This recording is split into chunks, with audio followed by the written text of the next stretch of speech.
원자력 발전소 온배수가 환경에 미치는 영향과 활용 방안입니다. 이어서 바로 듣도록 하겠습니다.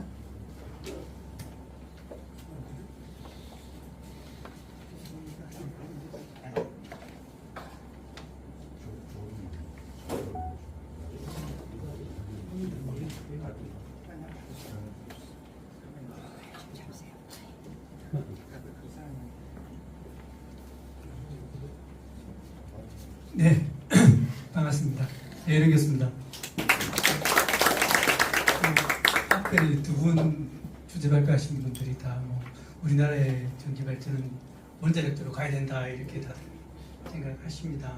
그래서 우리나라는 지역적 환경적 여건 때문에 자신은 어쩔 수 없을 것 같아요, 그죠? 그러니까 국가적 정책도 아마 그쪽으로 맞물려서 가는 것 같습니다. 그런데 사실 이 자료를 보면 처음에 제가 우리 소장님께서 저한테 그 주제 발표 주제로 고준위 방사능 폐기물 관리 정책에 대해서 좀 이야기해 줬으면 좋겠다 이렇게 말씀하셨어요. 근데 세미나의 큰 토론 주제가 탄소 중립을 위한 경주 원자력 산업 이렇게 나왔습니다. 그래서 자신은 원자력 발전소하고 탄소 중립하고 관련되어지는 분야를 찾아보면 여기 계시는 분은 원자력은 핵분열을 통해서 에너지를 얻기 때문에 탄소하고는 전혀 상관이 없을 것이다 이렇게 생각하실 수도 있습니다. 근데 한 가지 탄소 중립과 맞물리는 분야가 있습니다. 그게 바로 온배수 분야입니다. 그래서 제가 주제를 그럼 탄소 중립하고 갈 거면 제가 온배수에 대해서 말씀을 드리겠습니다 라는 이야기를 했어요. 왜 온배수하고 탄소 중립하고 관련이 되어지느냐라고 하면 이렇습니다. 우리가 배출하는 탄소의 총 10%는 식물이 먹어요. 10%는 토양이 흡수합니다. 나머지 30%는 바다가 흡수합니다. 나머지는 대기에 있는 거죠. 그럼 그 30% 중에 바닷물의 온도가 1도 올라갈 때마다 2%씩 이산탄소를 뱉어요, 거꾸로. 그래서 원자력 발전소가 탄소를 전혀 배출하지 않는다. 공중에서는 없지만 온배수 때문에 해양에 미치는 영향이 있다라고 과학자들은 이야기합니다. 심지어 어떤 과학자는 바닷물의 열 에너지 요원을 배출하는 것은 토양에서 나무를 베는 것하고 똑같다 이렇게도 이야기합니다. 그래서 그럼 그 온배수를 어떻게 저희가 재활용해야 되는지, 온배수 정책을 어떻게 가져가야 되는지에 대해서 이렇게 좀 말씀드리는 게 맞지 않을까 싶어서 제 발표를 이렇게 적었습니다. 그래서 전체적 목차는 온배수의 개념, 배출 현황 잘 아실 거라고 봅니다. 좀 빨리 가겠습니다. 해양 환경에 미치는 영향, 이것도 그냥 해안 환경에 미치는 영향이니까 제가 간단히 언급할 거고요. 정한 방안 그리고 활용 방안에 대해서 말씀드리겠습니다. 이쪽이 원자력 발전소입니다. 제가 원자력 발전소와 화력 발전소를 두 개 다 다룰 계획입니다. 그래서 원자력 발전소 내에는 유체의 흐름 시스템이 총 3군데에서 순환되어집니다. 첫 번째는 원자로에서 유체가 하나 돌고 있고요. 또 하나는 전기 발생기에서 스팀으로 도는 유체가 있고, 세 번째는 스팀에서 발생되는 수증기를 다시 물로 바꾸는 여기를 복수기라고 합니다. 복수기에 여기서 바닷물을 끌어들여서 냉각수를 사용합니다. 이 물이 온배수입니다. 그래서 원자력 발전소는 유체 흐름이 3군데가 있는데 각각 완전히 분리되어져 있습니다. 서로 엮이지 않습니다. 대신 화력 발전소는 원자로 대신에 보일러, 잘 아시겠지만 보일러라는 걸 가지고 있습니다. 여기서 유체의 흐름이 2군데예요. 그래서 직접적으로 열을 받아서 스팀을 발생시켜서 터빈을 돌리는, 그리고 냉각수가 바다로 유출되어지는 시스템인데, 그래서 열 효율로 따지면 원자력 발전소는 약 한 35%밖에 안 됩니다. 화력 발전소는 40% 가까이 되고요. 우리나라가 지금 하고 있는 복합 화력 발전소 같은 경우는 약 한 60% 좀 안 되게까지 올리기도 합니다. 그럼 그 나머지 열은 어떻게 하느냐? 다 외부로 방출합니다. 그래서 사실 원자력 발전소가 화력 발전소보다 온배수량이 많습니다. 조금 전에 우리 교수님이 발표했던 자료와 똑같습니다. 원자력 발전소 우리나라 52개 중에 지금 19개가 운영 중에 있고요. 다 이렇게 해안선을 끼고 있습니다. 우리나라 화력 발전소입니다. 화력 발전소는 총 57개가 지금 운영 중에 있고요. 4군데를 지금 다시 또 건설하고 있습니다. 물은 건설하고 있고요. 보시는 바와 같이 다 해안가에 있습니다. 왜일까요? 좀 전에 우리 조동희 교수님께서 말씀하셨던 것처럼 냉각수, 처리하는 폐해를 처리하는 데 있어서 가장 저렴한 방법이 해수를 끌어들여서 식히는 방법이기 때문입니다. 그걸 관련 냉각 방식이다 이렇게 이야기합니다. 이게 우리나라 지금 온배수 배출 현황이고 이게 2021년도 국감 자료에서 가져온 내용입니다. 보시면 원자력 발전소가 약 한 313억 톤입니다. 연도에. 그리고 그의 총 배출량은 664억 톤입니다. 1년에. 이게 이게 양이 얼마만큼 되지? 이렇게 생각하실 겁니다. 그런데 이걸 좀 더 제가 쉽게 풀어드리겠습니다. 초당으로 따지면 약 한 2,000톤 정도 된답니다. 이 2,000톤이 어느 정도 양이냐라고 하면 우리나라 전 국민이 하루에 먹는 양을 생각했을 때 180톤입니다. 초당. 그게 약 10배 정도를 우리가 바다에 지금 계속 버리고 있다. 이렇게 생각하시면 됩니다. 그 양이 결코 적지 않다. 상당히 많다. 이렇게 생각하십니다. 이 해양에 미치는 영향입니다. 좀 전에 이야기해서 지구온난화 이산화탄소를 뱉는 것 외에 해양에 미치는 영향에서 첫 번째는 배수역입니다. 이게 뭐이 못하니까. 확산력인데 확산력은 보통 여기 보면 이게 지금 배수구에서 보고 이게 지금 지수구에서 나오는 온도의 차이입니다. 그래서 대부분 약간 7도 이상, 7도 정도 차이가 나는데 여기서 8월달부터 11월까지는 7도 밑으로도 차이가 납니다. 근데 가장 많이 차이 나는 거는 2월달에 보면 약 한 8도, 9도 조금 안 되게 지수구와 배수구의 온도 차이가 그 정도 난다라고 보시면 됩니다. 확산력입니다. 그래서 온배수가 그럼 나와서 얼마 정도 확산되어지느냐라는 겁니다. 수심 5m를 기준으로 해서 1도 이상 상승하는 거리를 우리나라 봤을 때 총 1.4km에서 2.5km 정도 확산되어진다 이렇게 나와 있습니다. 그래서 보면 서해안 쪽 한빛 원자력 발전소가 가장 좀 넓다 이렇게 보시면 되겠습니다. 자, 이건 치수공정입니다. 치수공정에서 보면 그럼 어떤 영향이 있느냐라고 하면 먼저 물을 빨아들이면서 치수하면서 펌프로 해서 빨아들이기 때문에 펌프의 빠른 유속과 기계적 마찰 때문에 생태계에서 교란이 일어나고요. 그리고 화학적 요인으로는 염소 처리를 합니다. 그래서 딱이나 이런 것들이 복수기 안에 부착되지 않게 그걸 염소 처리를 하는데 그게 하이퍼크로라이트라는 항물질입니다. 우리 쉽게 말해서 우리 가정에서 보면 락스 생각하시면 됩니다. 락스 같은 걸 넣어서 그럼으로써 그것들이 사실 동식물의 플랑크톤을 죽이기도 하고 그렇게 합니다. 그리고 또 하나는 열적 압박 요인이 됩니다. 쉽게 이야기해서 복수기에 들어간 물은 약 10도 정도 차이가 나기 때문에 생태계에 영향을 직접적으로 미치게 됩니다. 그래서 이런 것 때문에 실질적으로 이런 피해가 발생되어졌다 이렇게 되어집니다. 그래서 먼저 동식물에 대한 플랑크톤의 피해와 미국 같은 경우는 3개 발전소를 합쳐서 연간 약 150톤 우리나라 연간 그러니까 이제 한빛 발전소 같은 경우는 톤당 약 1년에 약 30.5톤 정도 우리가 피해를 본다 이렇게 지금 공식적으로 보고 자료가 나와 있습니다.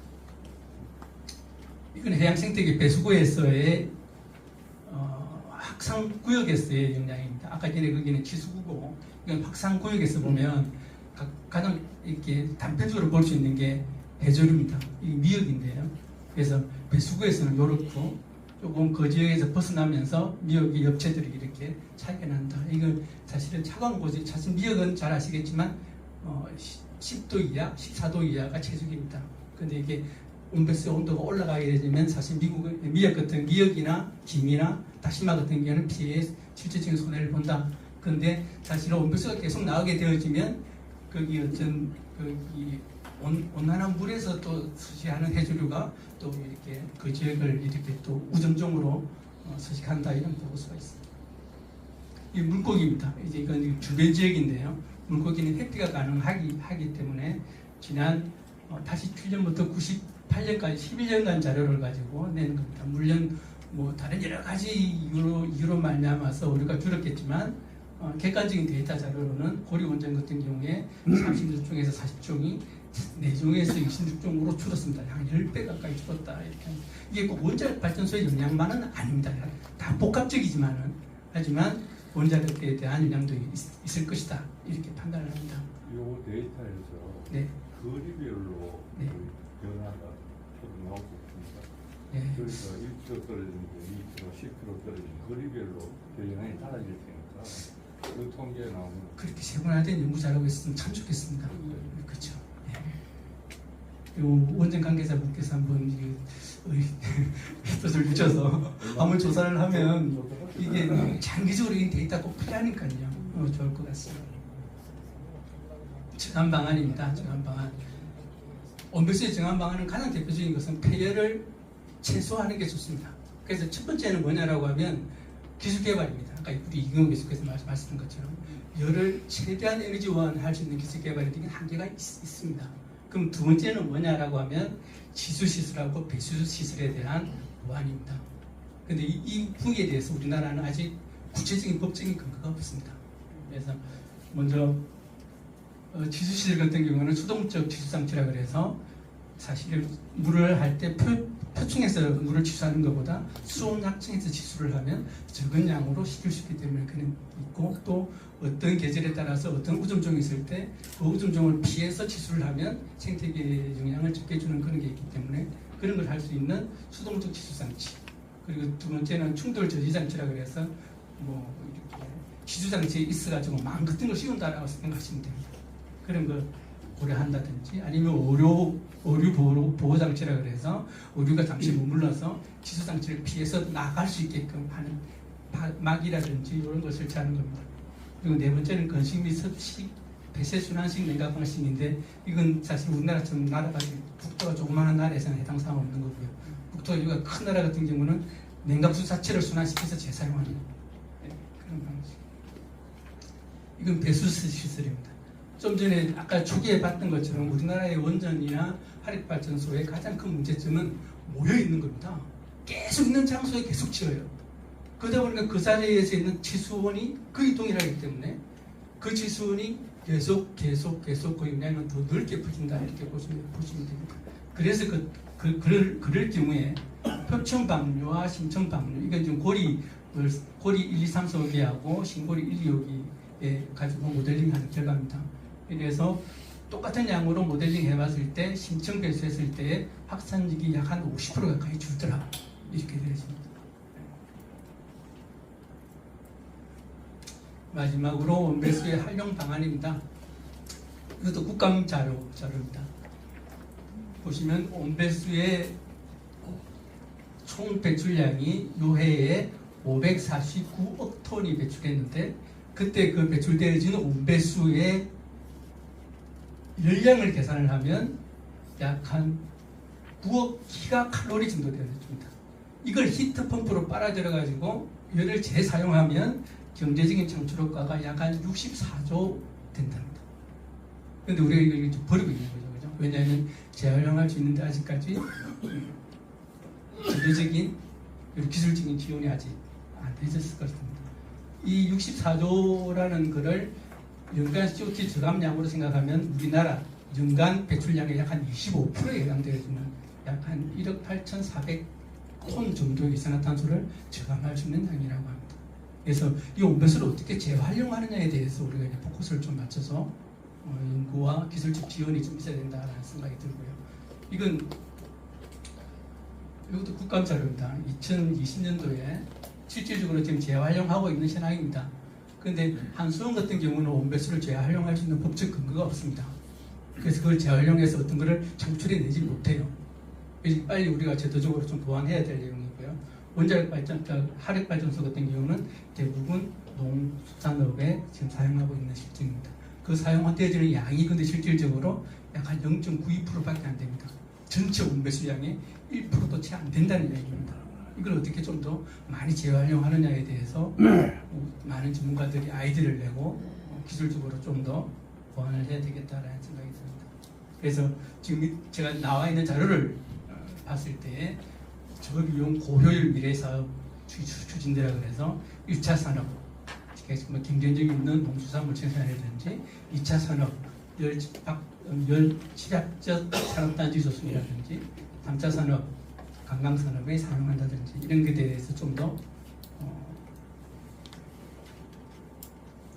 구체화하고 좀 더 지자체라든지 정부에서 좀 더 많은 도움을 줘야 되지 않을까 싶습니다. 그래서 사실은 오늘 패널로 오신 분이 관광 분야 분이라 이 분야에 대해서 좀 언급해 주시지 않을까 싶습니다. 그래서 먼저 1차 산업이라 그러면 뭐 친환경 농산물을 다 모색할 수 있는 시스템, 그리고 수산 분야라고 하면 사실 치어를 키울 때는 약간 공이 필요하니까 치어를 많이 키워서 방류하는 시스템 이런 거라든지, 아니면 2차 산업에서 고온 그리고 습도 조절이 꼭 필요한 산업체 의 형태, 제약사업이라든지 반도체 산업, 바이오 산업이라든지 섬유 산업, 화학 제품 같은 경우는 그런 분야입니다.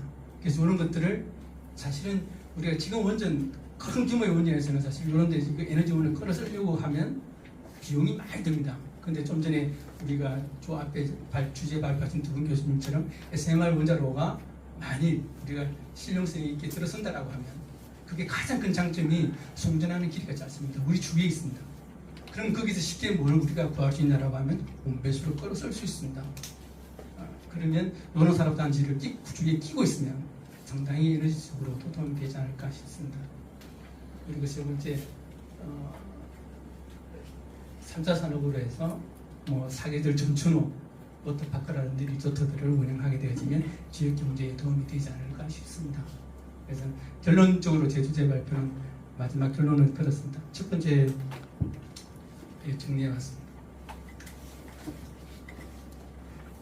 온배수 문제 해결에 있어서 세 가지 방안, 제가 생각하는 아이디어는 이렇습니다. 먼저 에너지 전략에 대한 홍보가 많이 필요합니다. 우리나라가 에너지가 얼마만큼 저렴하냐 하면요, 에너지 소비량은 캐나다와 미국의 다음으로 우리가 세 번째로 많이 씁니다. 전기를.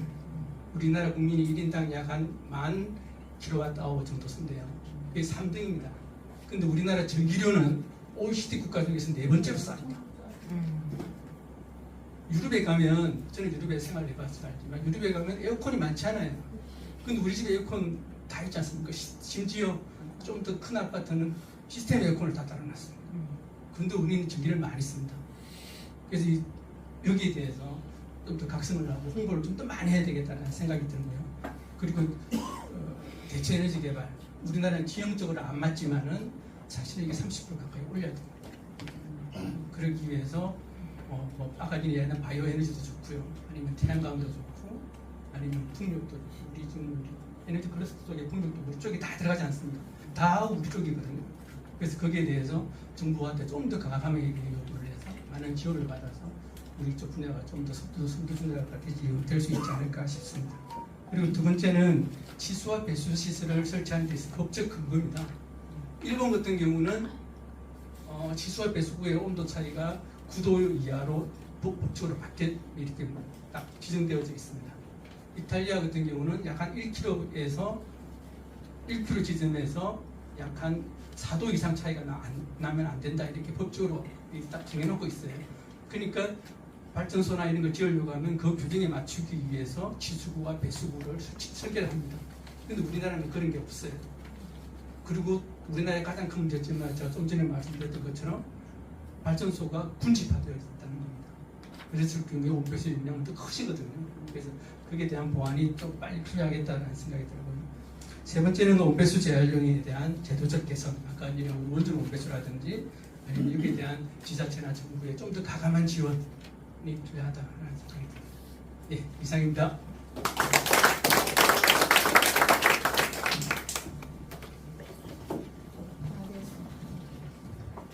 네, 수고 많으셨습니다. 배려